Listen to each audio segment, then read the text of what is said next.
तरह दिन से बड़ी मेहनत की है कि लोगों की कुंडलिनी जागृत हो जाए, और हो भी गई। कल तो बहुत ही लोगों की जागृत हो गई। एक मंदिर में गए थे और सुनाई दे रहा आप लोगों, लेकिन जो सबसे बड़ी मुश्किल मुझे नजर आती है वो ये कि जागृति के बाद भी लोग उस जागरण को संभाल नहीं पाते। एक तो उसको समझ भी नहीं पाते हैं और संभाल भी नहीं पाते।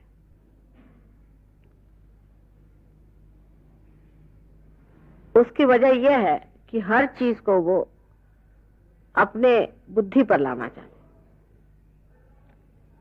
जब कुंडलिनी का जागरण हो जाता है और जब वो ब्रह्मरंध्र को छेदती है तो आपके हाथ से ठंडी ठंडी हवा जैसे आने लग जाती। जब मैं घर बैठी हूं तो आपकी तरफ आएगी, जब मैं नहीं हूं तो आपसे ऐसे निकलती हुई नजर आएगी। ये इसकी पहचान। इसको ही चैतन्य लहरी कहते हैं, सौंदर्य लहरी कहते हैं। और ये घटना करने से होती नहीं है, ये होने से होती है। ये सहज घटना है। सहज, सह का अर्थ अपने साथ, जो माने पैदा हुआ, अपने ही साथ। जैसे हमारे नाक कान मुंह अपने ही साथ पैदा हुए। जब हम पैदा हुए तभी हमारे साथ ही सब पैदा हुए हैं, और हमारी श्वसन क्रियादि जो भी क्रियाएं हैं वो भी अपने साथ ही आई हुई। हमारा सारा जो कुछ जीवंत कार्य है वो भी सहज ही होता है। माने एक फूल से फल होना भी एक सहज क्रिया। सहज माने जो जीवंत क्रिया है वही सहज क्रिया होती है, और सहज योग ये जीवंत क्रिया है। आज उसका परिवर्तन महायोग में हो गया। माने हजारों लोग इससे पार हो सकते हैं। होने को तो हजारों होते हैं और हुए भी हैं, लेकिन पार करने के बाद भी लोगों में इतनी क्षमता नहीं है कि उसको संजो ले। कि जैसे एक अंकुर को बीज से निकल आने के बाद संजोना पड़ता है, उसी प्रकार कुंडलिनी के जागरण के बाद भी उसको संजोना पड़ता है। उसके अनेक कारण हैं। कुंडलिनी का जागरण करना तो बहुत आसान चीज है उसके लिए जो इसका अधिकारी। सबके बुते का बिल्कुल भी नहीं, बहुत ही कठिन बात है। जो इसका अधिकारी होगा वो इसको आसानी से लीलामय तरीके से जागृत कर सकता है। और अगर कहता है कि बहुत मुश्किल है तो इसका मतलब है वो उनको अधिकार नहीं है, वो बेकार में कोशिश कर रहे हैं। उनको करना ही नहीं चाहिए। समझ लीजिए ये आपका मंदिर है और इसके अधिकारी कोई साहब है, तो उनके लिए इसके अंदर प्रवेश करना बिल्कुल ही आसान चीज है, क्योंकि उनका अपना ही, उनकी मिल्कियत है। बस ताला खोला और अंदर चले आए, कुंजी भी उनके पास में। लेकिन अगर कोई और इंसान जिसका इस पे कोई भी अधिकार नहीं है वो अंदर आना चाहे तो उसके लिए असंभव की बात होती है। और वो कोशिश करेगा तो ये तोड़ेगा, वो फोड़ेगा, इधर आएगा, उधर आएगा, और सब काम जो होगा अनधिकार होगा। और अनधिकार चेष्टा से कुंडलिनी कभी भी जागृत नहीं होने वाली, कभी भी जागृत नहीं होती। कारण जैसे मैंने पहले भी बताया है कि हमारे कुंडलिनी का जो रक्षक है, आप लोगों के अंदर जो कुंडलिनी शक्ति, उसका रक्षक जो है वो श्री गणेश। और श्री गणेश जो है वो कुंडलिनी के घर से बाहर जमा हुआ है, हर समय जागरूक है आपके अंदर। जब श्री गणेश सुप्त हो जाते हैं तो आपको भी होश नहीं होता। जब तक आपको होश है तब तक श्री गणेश जागृत रहते हैं। ये शक्ति हमारे अंदर है और जागृत होती है, ये आपको सिद्ध करना होगा।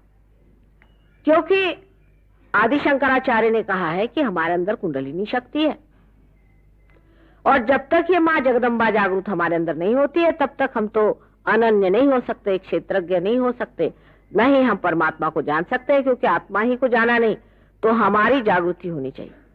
अब सबसे कमाल ये है कि इस भारतवर्ष में, इस योग भूमि में जो जो दृष्टा हो गए, बड़े बड़े ऊंचे दृष्टा हो गए, उन्होंने सब ने कुंडलिनी पर काफी लिखा। ये नहीं मैं कहूंगी कि हर बात लिख गए, कम से कम आदि शंकराचार्य के बाद तो बहुत ही सफाई से लोगों ने लिखना शुरू कर दिया। जैसे कबीरदास जी थे, शंकराचार्य ने लिखा, उसको फिर से पूरी तरह से कबीरदास जी ने भी लिखा। महाराष्ट्र में ज्ञानेश्वर जी ने काफी खुले तरीके से इस पर कहा। इसके अलावा नाथपंथियों ने इस पर बात करी। नानक साहब ने कहा, जो भी संत साधु आए हैं इस संसार में, चाहे वो मुसलमान हो चाहे हिंदू हो, सबने कहा कि हमें फिर से जन्म लेना चाहिए। सारे शास्त्रों में लिखा हुआ है, वेद में भी लिखा है कि जब तक आप विद नहीं होते, माने आप जब तक इसे जानते नहीं हैं, तब तक ये वेद बेकार है। किसे नहीं जाना है? जानना सिर्फ उस परम तत्व को जो आत्मा स्वरूप है, उसे जाना है। अगर जब तक नहीं जाना, सब व्यर्थ है। मंदिर जाना भी व्यर्थ हो जाएगा, मंदिर बनाना भी व्यर्थ हो जाएगा, सारे आपके व्रत वैकल्य भक्ति सब बेकार हो जाएगा। आपका सारा पांडित्य, आपका विद्वत्ता सब बेकार है अगर आपने अपनी आत्मा को नहीं जाना। और आत्मा को जानने के लिए ही जो लिखा गया है वो है वेद। गीता भी वही है, उपनिषद भी वही है, और सारे धर्मों का सार यही है। ईसा मसीह ने भी कहा है कि जब तक आपका पुनर्जन्म नहीं होता है, तब तक आप परमात्मा को नहीं जान सकते। मोहम्मद साहब ने भी कहा है कि आपको पीर होना पड़ेगा, उससे पहले आप मेरी बात नहीं समझ पाए। जब लाओ त्से ने भी यही कहा है, और विदितामा ने भी यही कहा है, और खलील जिब्रान ने भी यही कहा है, और संसार के सोक्रेटिस और जितने बड़े बड़े गुरु हो गए और जितने बड़े बड़े दृष्टा और अवतरण हो गए, सबने जब एक ही बात कही है, तो इसका मतलब यह है कि हम बेकार ही की बातें लेकर झगड़ा करें। विशेषकर हमेशा जब कोई भी असलियत की बात करता है, सत्य की बात करता है, तो कुछ पढ़े लिखे हुए पढ़त मूर्ख उन्हें कहना चाहिए, उस बात को लेकर अपना झगड़ा करना शुरू कर दिया। आदि शंकराचार्य के समय में भी ऐसे एक महामूर्ख थे, शर्मा करके, और उन्होंने उनसे बहुत वाद विवाद करे। बहरहाल बुद्धि के स्तर पे भी आदि शंकराचार्य ने उनको हरा दिया था। बुद्धि के स्तर पे भी इस चीज को समझाया जा सकता है, कोई मुश्किल काम नहीं है। लेकिन पाना जो है ये बुद्धि से परे, विचारों से परे, क्योंकि जो बुद्धि है, जरा आप बैठ जाइए, बैठ जाइए, बैठ जाइए, बीच में से ही आप चले आ रहे हैं, बैठ जाइए। सबको डिस्टर्ब नहीं करना चाहिए। जो बुद्धि से परे चीज है, इसको पाना है, वो बुद्धि से परे है। जो असीम है वो सीमा से नहीं पाया जाता, उसे छोड़ना होगा। छोड़ने का मतलब नहीं कि आप निर्बुद्ध हो जाएं, उससे परे होना होता है। जैसे अब मैं यहां आई, मोटर से आई, जब मुझे हॉल के अंदर आने का है तो मोटर बाहर छोड़नी पड़ी ना। जब दूसरे प्रांगण में जाना है तो जो हमारा वाहन है उसे छोड़ करके हमें उस प्रांगण में उतरना पड़ता है। उस जगह जाना है जिसे कि हमारे अंदर की स्पेस कहिए, जिस जगह निर्विचार समाधि हमें लगे। पहली बात ये सब कह गए, सबने ये कहा हुआ है, लेकिन हमारा चित्त आत्मा की ओर नहीं। हम परमात्मा से क्या क्या मांगते हैं? उनसे मांगते हैं कुछ न कुछ संसार की चीज। कोई कहता है हमको घर दो, कोई कहता है हमको द्वार दो, कोई कहता है ये दो, कोई कहता है वो दो। चलो कुछ ऐसी वैसी बातें भी होती हैं, तो परमात्मा कहते चलो इनको दे दो, कोई हर्ज नहीं।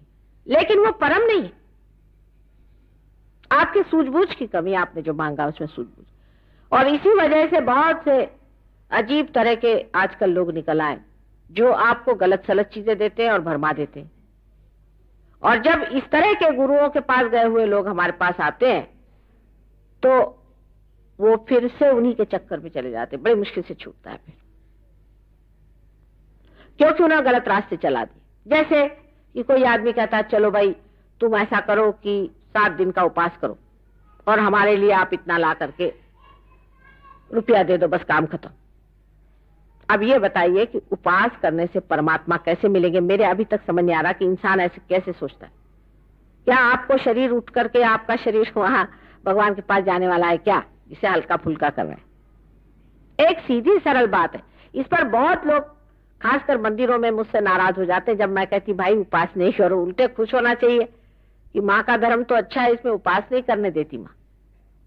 मैं ये नहीं कहती कि उपास नहीं करो, लेकिन परमात्मा के नाम पे क्यों सूतक कर रहे हो? भाई उनके नाम पर खुशियां मनानी चाहिए। जिस दिन गणेश जी का जन्म है, हनुमान जी का जन्म है मंगलवार के दिन, उस दिन उपास करें। आप बताइए, आपके घर में कोई अगर बेटा पैदा हो, बुद्धि में तो लगानी चाहिए, उस दिन क्या उपास किया जाता है?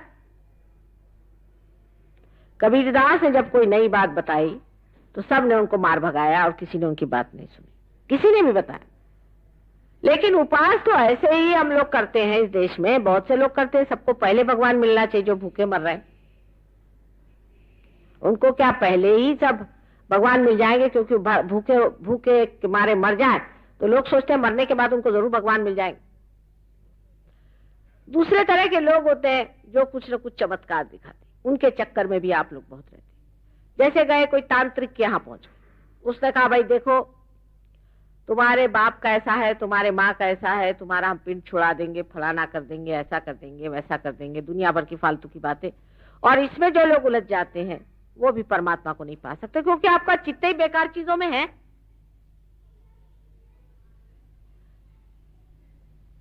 बच्चों के लिए परेशान होना बिल्कुल नैसर्गिक है, उसमें कोई ऐसी गलत बात नहीं कि आप अपने बच्चों के लिए परेशान हैं। परमात्मा भी अपने बच्चों के लिए परेशान रहते हैं। वो भी चाहते कि मेरे बच्चों को मेरे साम्राज्य में आ जाए, उनको सारी मैं शक्ति दे दूं, क्योंकि वो तो प्रेम के सागर हैं। उनके जैसे दाता पिता कहाँ मिलेंगे आप? लेकिन उनको ये जरूर उलझन लगी रहती है कि ये बच्चे मेरे मांग क्या रहे हैं बेकार की चीजें, असल क्यों नहीं मांग रहे हैं? असल मांगे, मूल मांगे, बाकी सब फालतू की चीजें मांगते फिरे। कृष्ण ने कहा था कि योगक्षेम वहाम्यम, जब योग होगा तभी क्षेम दूंगा, उससे पहले क्षेम नहीं माना है। उसके पहले जो क्षेम होता है वो नुकसानदेह होता है। जैसे कि आप देख लीजिए किसी आदमी को जो कि समझ लीजिए हर महीने 100 रुपया कमा रहा है और उसको आप एकदम से 1000 रुपया दे दीजिए, बिल्कुल शर्तिया वो अपनी जिंदगी खराब कर लेगा और बर्बाद कर लेगा। वो शराब पिएगा, नहीं तो कोई ना कोई गलत रास्ते पे चलेगा, कोई ना कोई गलत काम कर देगा। मनुष्य झेल नहीं सकता क्योंकि उसके अंदर लक्ष्मी तत्व जागरूक नहीं हुआ है, वो झेल ही नहीं सकता। जरा सा पैसा हो गया तो घमंड तो आ ही जाएगा आदमी में, वो घमंड में चूर हो जाएगा, अपने को दुनिया से बहुत बड़ा समझेगा। वही बात सत्ता की भी है। अगर किसी के अंदर शक्ति आ गई, सत्ता आ गई, तो अच्छे भले आदमी खराब हो जाते हैं। आज अच्छा रास्ता चल रहे हैं, कल वही आदमी गलत रास्ते चलने लग जाते हैं। इसलिए कृष्ण ने कहा है कि योग के बाद क्षेम होगा। परमात्मा तब आपको देखेंगे जब उनके साम्राज्य में आएंगे, जब आप उनके नगर के वासी होंगे।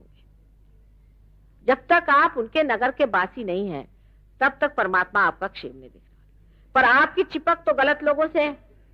माने कोई अगर आदमी एक हीरा निकाल दे तो बस हो गया, वो आपके महागुरु हो गए। अरे भाई, कोई परमात्मा आपको हीरे चांदी देने वाला है क्या? और इस तरह की गलत चीजों के पीछे आदमी दौड़ते हैं। आप, हमारे लंदन में एक साहब थे, वो कल मैं तो उन्हीं को मानता हूं। मैंने कहा क्यों भाई? कल मैं गरीब आदमी हूं और मैं चाहता हूं कि मुझे एक हीरा मिल जाए। मैंने कहा तुमको तो वो कभी नहीं देंगे, देंगे सब अमीरों को। अगर ऐसे देने वाले थे तो हमारे ही देश का दुख दारिद्र दूर कर देते। वो तो एक देते हैं और 10 निकालते। ये तो भानामती का पिटारा है अपने यहाँ, जिसको मालूम है। हमारे उम्र के जो लोग हैं उनको मालूम है भानामती का पिटारा क्या होता है। ये सब भानामती का पिटारा है, उसका सब खेल है। इस विद्या में जाना ही नहीं, न इस चीज की पहचान करना है। ऐसी चीज आई हुई, जिस हाथ से आई उसी हाथ से चली जाएगी। लेकिन ऐसा कहते ही साथ लोग बुरा मान जाते हैं। तो इसलिए भी सहयोग टूट जाता है, क्योंकि पार होने के बाद आदमी उसके बारे में सोचने लग जाता है। आपके हाथ में अगर चैतन्य की लहरियां आई हैं तो किस सोच विचार से आई हैं? कोई भी सोच विचार से नहीं आई। ये तो आपके अंदर घटना हो गई। माने सोच विचार करने से क्या आप किसी बीज के अंदर अंकुर पैदा कर सकते हैं? या सोच विचार करने से आप किसी फूल को फल बना सकते हैं? वो तो अपने आप ही घटित होता है, जिसे स्पॉन्टेनियस कहते हैं। जो कि जीवंत क्रिया है। और आज जो अमीबा से आप इंसान बन के बैठे हैं, 10 अवतार हुए संसार में, और इन अवतारों ने जो आपको इस जगह लाके पहुंचाया कि आज आप इंसान हो गए, तो अगर इससे भी आपको अति मानव होना है या ऊंचा मानव होना है, तो वो भी चीज स्पॉन्टेनियस ही होनी चाहिए, वो भी घटना घटित होनी चाहिए। क्या उसके लिए आपको कोई मेहनत करनी पड़ेगी? लेकिन अंकुरित होने के बाद जरूर संजोना पड़ता है इंसान की दशा में, उसको संजोना पड़ता है और समझना पड़ता है, उसके प्रति श्रद्धा और पूरी जानकारी होनी चाहिए। अगर जानकारी नहीं हुई तो बेकार है। जैसे कि आपने कहा माँ हमें शक्ति दे दो, अच्छा भाई, आपको हमने जागरूक कर दिया, आपके अंदर से शक्ति बहनी शुरू हुई। अब आपको पता ही नहीं कि चीज क्या है, हमारे अंदर से बह रहा है माँ। अगर आपको पता ही नहीं तो आप इसका उपयोग क्या करेंगे? आपको अगर दीप जैसे जला दिया जाए तो आप इंसान है और दीप दीप है। इंसान को जब रोशनी मिल जाती है तो उसको पता होना चाहिए कि इस रोशनी से हम क्या करें, किसको दें, कैसे करें, इसका व्यवहार क्या करें।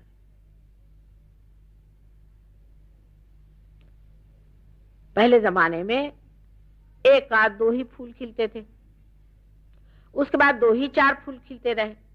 पर यह जमाना आ गया है, इसी घोर कलयुग में, इसी घोर भयंकर दशा में ही मनुष्य को ये पाना है, और अनेकों को पाना है, लाखों को पाना है, हजारों को पा रहा है। जिसको बाइबल में लास्ट जजमेंट कह रहे हैं वो चीज आ गई। नाम फर्क फर्क, इसका वर्णन नल दमयंती पुराण में है, लेकिन हम लोग पुराण उराण पढ़ते नहीं। इसका वर्णन विलियम ब्लेक नाम के एक कवि, जो कि लंदन में हो गए, 100 साल पुराने, उन्होंने लिखा हुआ बहुत साफ साफ, यहां तक कि जहां आश्रम होगा वो जगह का नाम, जहां हम रहेंगे उसका नाम, सहयोग की पूर्ण व्याख्या। और सबसे कमाल उन्होंने ये लिख दिया कि इस जमाने में लंदन जो है वो क्षेत्र हो जाएगा। मैं आजकल लंदन में रहती हूँ, और इतना ही नहीं कि क्षेत्र होगा, लेकिन यहां पर जो कार्य होगा उससे जो लोग पार होंगे, जो प्रॉफिट्स होंगे, जो प्रेषित होंगे, जो पीर हो जाएंगे, उनमें यह शक्ति होगी कि वो दूसरों को कर सके। ये पहले नहीं थी शक्ति। पहले बड़ी मेहनत करते थे लोग, शक्तिपात, बेकार की बातें लोग करते हैं, हम शक्तिपात करते हैं, शक्तिपात करते हैं। मैंने तो देखा नहीं कोई करते हुए शक्तिपात वगैरह। कल शक्तिपात में क्या होता है? कल हमें क्रिया होने लग गई। क्रिया माने क्या? कल हम तो बस कूदने लगे माँ। मैं कहा कैसे कूदते हो? कल मेंढक जैसे। मैंने कहा भले मानुस, तुम क्या अब मेंढक होने वाले हो? ये कौन से शास्त्र में लिखा है कि आप मेंढक जैसे कूदने लग जाओगे? दूसरी बात, उसके बारे में बैठ जाओ बेटे, बैठ जाओ, बैठ जाओ, बैठ जाओ, सबको डिस्टर्ब नहीं कर, बैठ जाओ। नहीं अभी रखो, अभी इसी वक्त सब लोग बैठे सुन रहे हैं, आप आराम से बैठो। और उससे आगे ये समझना चाहिए कि क्या होना है हमारा, क्या होगा, क्या मिलना चाहिए। हमें क्या मिला है अभी तक? हमारी चेतना जो है उसकी उत्क्रांति हुई, जिसे अंग्रेजी में अवेयरनेस कहते हैं। हमारी चेतना जो है उसकी उत्क्रांति हुई। मनुष्य की चेतना जानवर से बहुत ज्यादा। अब जो नई चेतना चेतित होगी, जो नई चेतना हमारे अंदर जागृत होगी, यह नहीं कि भाषण मात्र हो कि भाई तुम्हारा ये होना चाहिए, तुम्हारा वो नहीं, नहीं, ये होना पड़ेगा। जब अपने अंदर होगा तब अपने आप अंदर से धर्म भी जागृत हो जाएगा। फिर बताना नहीं पड़ेगा मुझे झूठ नहीं बोलो, वो अपने आप से छूट जाएगा। मुझे बताना नहीं पड़ेगा कि आप सिगरेट मत पीजिए, आप अपने आप छोड़ दीजिएगा। मुझे बताना नहीं पड़ेगा कि आप शराब मत पियो, अपने आप छूट जाएगा, क्योंकि आप समर्थ हो जाएंगे। समर्थ माने सम अर्थ हो जाएंगे। जो आप है, आप आत्मा स्वरूप है। जब आप आत्मा हो जाते हैं तो आपकी सारी बातें बदल जाती, परिवर्तन शुरू हो जाता है। आप में परिवर्तन होना चाहिए, तभी मानना चाहिए कि हमारे अंदर कोई घटना घटित हुई है। और बेकार की बाह्य की बातें कि तुम्हारे बाप का क्या हो रहा है और घोड़े का नंबर क्या है, इस तरह से परमात्मा को इतना नीचा इंसान ने गिरा लिया है और इतने नीचे तरीके से परमात्मा को समझ रहा है कि वो कभी भी परमात्मा तक पहुंच नहीं सकता। उसकी चेतना चेतित होनी चाहिए। आपकी चेतना चेतित हो जाएगी, इसमें मुझे कोई शक नहीं, क्योंकि आप इस महान योग भूमि में पैदा हुए। भारतवर्ष में पार कराना बहुत ही आसान चीज है, ये मैं समझ गई। पूर्व जन्म के सुकृत लेकर के आप इस महान देश में पैदा हुए, ये आप समझ लीजिए। कोई तो भी बहुत बड़े आपने पुण्य कार्य करे हैं, तभी इस देश में आप पैदा हुए हैं। नहीं तो दूसरे देशों में पैदा होते हैं जहां लोग योग से पहले ही क्षेम पा गए और रास्ते से खत्म हो गए, बेकार हो गए। अभी आप लोग बेकार नहीं हुए, लेकिन यो वहां के लोगों में क्योंकि बहुत मेहनत करनी पड़ती है, एक एक आदमी पे 2-2 3-3 महीने कभी कभी मेहनत करनी पड़ती है, तो उसको इसकी समझ सूझबूझ और निष्ठा बहुत है। लेकिन आप लोगों में निष्ठा नहीं होती, आप लोग एकदम से उस चीज को खो देते। मैं आज आखिरी दिन है, इसलिए विशेष रूप से इस पर बात करूंगी कि आप इसको पाने के बाद खोना नहीं। अगर पाने के बाद खोया है तो इससे बढ़ के और कोई गुनाह नहीं हो सकता।